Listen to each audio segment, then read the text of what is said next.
नमस्कार स्टूडेंट्स, आपका स्वागत है इस science class and GK YouTube channel पे। आज हम 12th बायोलॉजी का हमारा जो 37 नंबर चैप्टर चल रहा था उसका आज 5 नंबर पार्ट है और इस पार्ट में हम पढ़ेंगे कि डीएनए फिंगरप्रिंट्स क्या होती है। पिछले लेक्चर में हमने बात की थी कि आपके जो आनुवंशिक कोड की बात कर ली थी, ठीक है। इस आनुवंशिक कोड के बारे में हमने कल बात की थी, आपके HGP ह्यूमन जीनोम प्रोजेक्ट क्या होती है, और आज हम बात करेंगे डीएनए फिंगरप्रिंट के बारे में।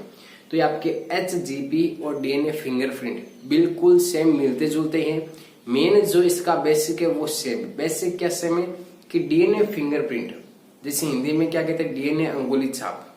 आपने कई मूवियों में देखा होगा कि किसी का भी डीएनए सैंपल अगर एक बार किसी क्राइम करता है और उसका डीएनए सैंपल जो आपके मिल जाता है तो उस क्राइम में जो मेन क्रिमिनल था उस क्रिमिनल का हम पता लगा लेते हैं, ठीक है। अब इसमें क्या होता है कि कल मैंने बताया था कि मेरा डीएनए और आपका डीएनए क्या है, बिल्कुल भी सेम नहीं। मतलब इसमें क्या 0.1% के आपके डिफरेंस है, 0.1% का क्या डिफरेंस, और वो डिफरेंस किसमें, न्यूक्लियोटाइडों के सार अनुक्रम में। तो इससे क्या होता है कि मान लो आपके पिता और मान लो आप में क्या आपके डीएनए फिंगरप्रिंट मतलब जो डीएनए होता है उसमें भी क्या डिफरेंस है, वो डिफरेंस पाया जाता है। इस डिफरेंस के आधार पर हम व्यक्तियों की पहचान कर सकते हैं, ठीक है। और वो पहचान किस प्रकार से कर सकते हैं, वो कर सकते हैं आपके डीएनए फिंगरप्रिंट के द्वारा। मतलब डीएनए अंगुली छाप आपकी हर एक कोशिका शरीर की, चाहे बाल हो, चाहे वीर्य हो, चाहे मूत्र हो, चाहे लार हो, हर एक भाग में, ठीक है, उसमें क्या उपस्थित होता है, आपके डीएनए उपस्थित होता है। और इस डीएनए के द्वारा आपके अंदर की आपका कौन सा न्यूक्लियोटाइड का सार का अनुक्रम पाया जाता है उसकी जांच की जाती है। इसके अलावा आपका डीएनए उससे मिलान कर लिया जाता है और आपका पता लगा लिया जाता है कि ये डीएनए किसका है, ठीक है। और आपने ऐसा कई बार कई फिल्मों में जैसे कि CID वगैरह जो आते हैं सीरियल्स, उसी में आपने ऐसा देखा होगा। तो हम बात करते हैं आज डीएनए फिंगरप्रिंट्स के बारे में कि डीएनए फिंगरप्रिंट्स होती क्या है, ठीक है। तो सबसे पहले हमें ध्यान रखना कि डीएनए फिंगरप्रिंट क्या है, डीएनए अंगुली छाप होती क्या है, इसका विकास किसने किया था और किस तरह से ये आपकी तकनीक की जाती है, उस बात को हम यहाँ पे समझेंगे और इसका उपयोग क्या है। तो सबसे पहले ध्यान रखना कि इसका जो विकास क्या था वो क्या था, एलेक जेफ्रेस नामक वैज्ञानिक ने। किसने किया था, एलेक जेफ्रेस नामक वैज्ञानिक ने इसका विकास किया था। किसका, डीएनए तकनीक का विकास किया था। क्लियर है बात यहाँ पे। सबसे पहले इसका तकनीक का विकास करने वाले का ध्यान रखना। अब देखो इसका मेन सिद्धांत, मेन थ्योरी क्या है, किस सिद्धांत पे कार्य करता है, तो वो सिद्धांत है कि डीएनए में न्यूक्लियोटाइड की संख्या व्यक्तियों में क्या होती है, भिन्न भिन्न होती है। इस बात को आप जानते हो, हर एक व्यक्ति में न्यूक्लियोटाइडों की जो संख्या होती है वो भिन्न भिन्न होती है। किसी के अंदर A होता है, किसी के अंदर T होता है, पहले इस बात को ध्यान रखना। किंतु ये वंशागत भी होते हैं। वंशागत मतलब एक पीढ़ी से दूसरी पीढ़ी में जाते तो हैं, फिर भी दूसरी पीढ़ी में क्या होता है, डिफरेंस होता है। आपके और आपके पिता में क्या होता है, उनमें डिफरेंस है, ठीक है। अब क्या ध्यान में रखना, इन्हें क्या कहते हैं, अनुक्रम पुनरावर्तक। इन्हें क्या कहते हैं, अनुक्रम पुनरावर्तक, जिसे VNTRS, और शॉर्ट में बोले तो इसे क्या कहते हैं, आपकी वेरिएबल नंबर टेंडन और रिपीट्स। ये शॉर्ट फॉर्म होगा, ये ध्यान रखना। फुल फॉर्म इसका की VNTRS क्या होता है, तो वेरिएबल नंबर टेंडन रिपीट्स कहते हैं, ठीक है। तो इस सिद्धांत को आपको ये ध्यान में रखना है। अब देखो इसकी विधि किस प्रकार से की जाती है, इस विधि को आप समझना कि मेरे पास ये एक क्या डीएनए, पूरा का पूरा डीएनए। इस डीएनए को मैंने आपसे प्राप्त कर लिया, मान लो ये आपका डीएनए है, ठीक है। तो मैंने सबसे पहले क्या किया, इस डीएनए को आपसे क्या अलग किया। तो फर्स्ट नंबर इस विधि में देखो, तकनीक में क्या होता है, डीएनए को अलग करना। ये मैंने डीएनए क्या कर लिया, अलग कर लिया। फिर क्या करना, मान लो इस डीएनए की मेरे पास बहुत कम मात्रा की, मैं इसके द्वारा पता नहीं लगा सकता कि ये डीएनए आपका है, तो मैं इस डीएनए की क्या करूंगा, PCR करूंगा। क्या करूंगा, PCR करूंगा। PCR मतलब होता है, इसका पूरा नाम ध्यान रखना, जो बायोटेक्नोलॉजी वाला आपका चैप्टर है उस चैप्टर में डिटेल से पढ़ेंगे, ठीक है। तो PCR का मतलब होता है polymerase chain reaction, polymerase chain reaction PCR। तो इसकी अगर कम मात्रा है तो इसके हम क्या करते हैं, PCR करवाते हैं, जिसके कारण इसके हमें अधिक मात्रा प्राप्त हो जाती है। इसकी 3-4 मात्रा अलग अलग ये आपकी डीएनए प्राप्त हो जाता है, ठीक है। सेम का सेम डीएनए की फोटोकॉपी तैयार हो जाती है, अनेक सारी इसकी लाखों प्रतियां बन जाती है। तो इसका सबसे पहले डीएनए को क्या अलग अलग करने के बाद में इसका क्या PCR करवाए। अब जैसे PCR करवाते हैं तो PCR करवाने के बाद मैं क्या करूंगा, एक मेरे पास एंजाइम है और उस एंजाइम का नाम है एंडोन्यूक्लियेज। रेस्ट्रिक्शन एंजाइम एंडोन्यूक्लियस, उस रेस्ट्रिक्शन एंजाइम एंडोन्यूक्लियस के द्वारा मैं इस डीएनए को अलग अलग खंडों से काट दूंगा। काट दिया किसके द्वारा? रेस्ट्रिक्शन एंजाइम के द्वारा। तो मैंने क्या किया यहाँ पे कि रेस्ट्रिक्शन एंडोन्यूक्लियस एंजाइम द्वारा खंडों में काटा जाता है। काट दिया खंडों में। अब देखो खंडों में काटने के बाद क्या होता है। अब देखो खंडों में काट दिया, डीएनए को क्या कर दिया मैंने? खंडों में काट दिया। ठीक है, अब देखो खंडों में काट दिया, रेस्ट्रिक्शन एंडोन्यूक्लियस एंजाइम द्वारा खंडों में काटा जाता है। अब क्या किया जाता है? खंडों में काटने के बाद मेरे पास एक और विधि है, इलेक्ट्रोफोरेसिस विधि। कौन सी विधि करूंगा? इलेक्ट्रोफोरेसिस। मतलब डीएनए खंड तो मैंने काट दिए पर ये डीएनए खंड अलग नहीं हुए, तो इन डीएनए खंडों को अलग अलग करने के लिए, मान लो ये मेरे पास 2 डीएनए खंड है, इनको यहाँ से काट तो दिया पर ये अलग नहीं हो सकते, तो मैं इनका क्या करूंगा? इलेक्ट्रोपोरेशन करूंगा। और इलेक्ट्रोपोरेशन विधि के द्वारा इनको क्या कर दिया जाता है? डीएनए खंडों को अलग।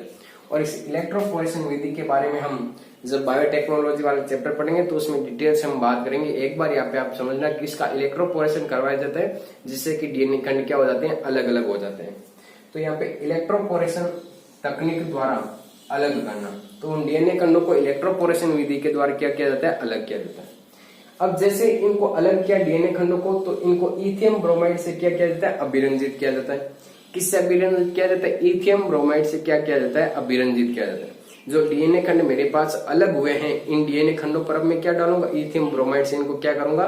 अभिरंजित करूंगा। ठीक है, इथियम ब्रोमाइड से अभिरंजित करने के बाद में इसको पैराबैंगनी प्रकाश में देखा जाता है। सारा एक आपके लैब में होता है ये काम। और फिर इसको पैराबैंगनी प्रकाश में देखा जाता है। इस डीएनए खंड को इथियम ब्रोमाइड से अभिरंजित कर दिया, फिर इसको पैराबैंगनी प्रकाश के अंदर देखेंगे। ठीक है, फिर नेक्स्ट प्रोसेस क्या करवाई जाती है? अब जो हमारे पास डीएनए है, डीएनए हमेशा आपके ध्यान रखना ये इस प्रकार का होता है, डबल हेलिक्स का। इस प्रकार का होता है डबल हेलिक्स का। तो इस डबल हेलिक्स मतलब द्विरज्जु की डीएनए को हम किस में बदल देते हैं? एक रज्जु की। इसको हम क्या बदल देंगे? एक रज्जु की डीएनए में बदल देंगे, सिंगल स्ट्रैंड में बदल देंगे।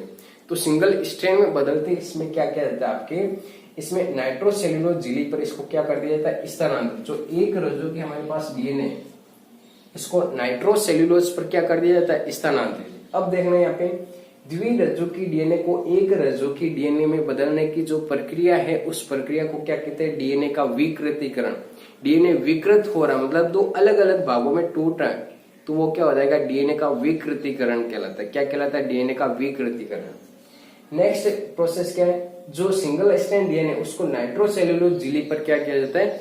स्थानांतरित किया जाता है। जैसे नाइट्रोसेल्यूलोज झिल्ली पर स्थानांतरित किया जाता है, वो हमें एक अलग अलग बैंड के रूप में दिखाई देता है। ठीक है, उसमें बैंड बन जाते हैं कि ये डीएनए खंड ये रहा, ये डीएनए खंड ये है, ये डीएनए खंड ये है और ये डीएनए खंड ये। फिर उन डीएनए खंडों का फिर दूसरे डीएनए के साथ क्या किया जाता है? उनका मिलान किया जाता है कि कौन सा डीएनए किसके साथ में मिल रहा है, और उस आधार पर उस व्यक्ति की हम क्या कर लेते हैं? पहचान की जाती है। ठीक है, तो सारी प्रोसेस में ध्यान रखना। सबसे पहले डीएनए को क्या करेंगे? अलग करेंगे यहाँ पे, और डीएनए को अलग करेंगे सबसे पहले ना। आप देखो इस प्रोसेस को किस प्रकार से समझना, एक आरेख के द्वारा समझना, कुछ नहीं करना। बस सबसे पहले मेरे पास ये डीएनए था। ठीक है, डीएनए की अगर मेरे पास कम आपकी क्या है? बहुत ही कम संख्या, बहुत ही कम आकार में प्राप्त हुआ, तो मैं इसका क्या करूंगा? पीसीआर करूंगा। क्या करूंगा? पीसीआर करूंगा। पीसीआर मतलब पॉलीमरेज चेन रिएक्शन। और पीसीआर के बाद में इसकी मैं कौन सी प्रक्रिया करूंगा? तो इसको मैं क्या करूंगा? एंडोन्यूक्लियस, रेस्ट्रिक्शन एंडोन्यूक्लियस, मैं शॉर्ट में लिख रहा हूं आरई। रेस्ट्रिक्शन एंडोन्यूक्लियस एंजाइम के द्वारा इसको क्या किया जाता है? खंडों को काटा जाता है।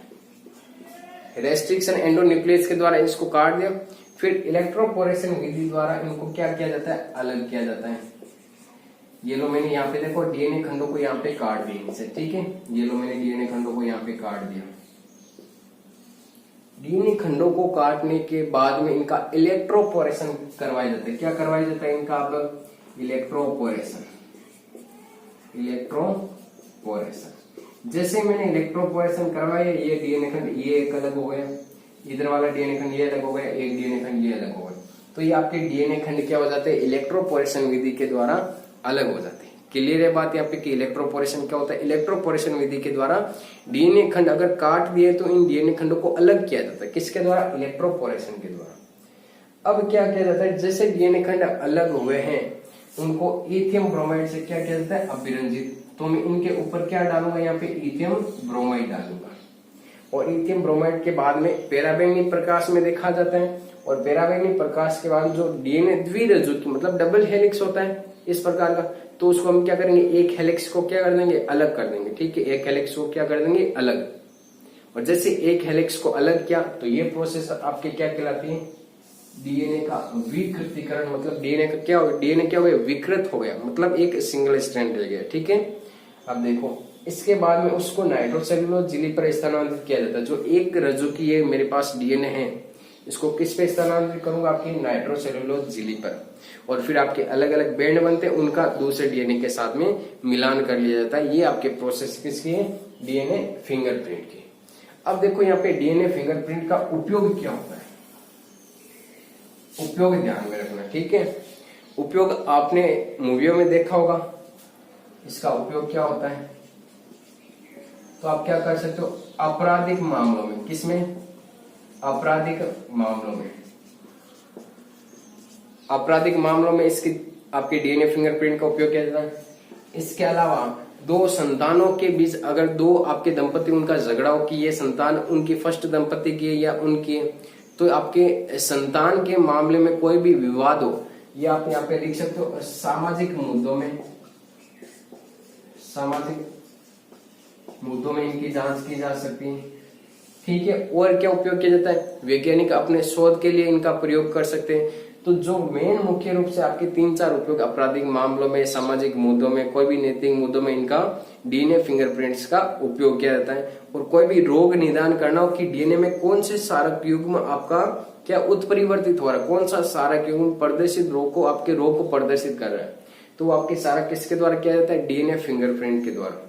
तो ये सारी प्रोसेस आपको ध्यान में रखना है कि डीएनए फिंगरप्रिंट क्या होता है, इसकी विधि कौन सी है और इसके उपयोग क्या है। तो यहाँ पे आपके ये डीएनए फिंगरप्रिंट्स वाला टॉपिक क्या होता है? आज कंप्लीट होता है। ठीक है, नेक्स्ट हमारा जो रहेगा लेक्चर, वो लेक्चर रहेगा आपके जीन क्लोनिंग के ऊपर कि जीन क्लोनिंग मतलब एक जीव की सेम फोटोकॉपी कैसे बनाई जाती है, वो हम पढ़ेंगे नेक्स्ट लेक्चर में। ठीक है, धन्यवाद। इसमें अगर कोई भी आपका डाउट्स हो तो वो आप कमेंट बॉक्स में जरूर टाइप करें कि क्या आपको यहाँ पे समझ में आ गया या समझ में नहीं आया, कौन सा आपको यहाँ पे टॉपिक्स वापस बताना है। धन्यवाद।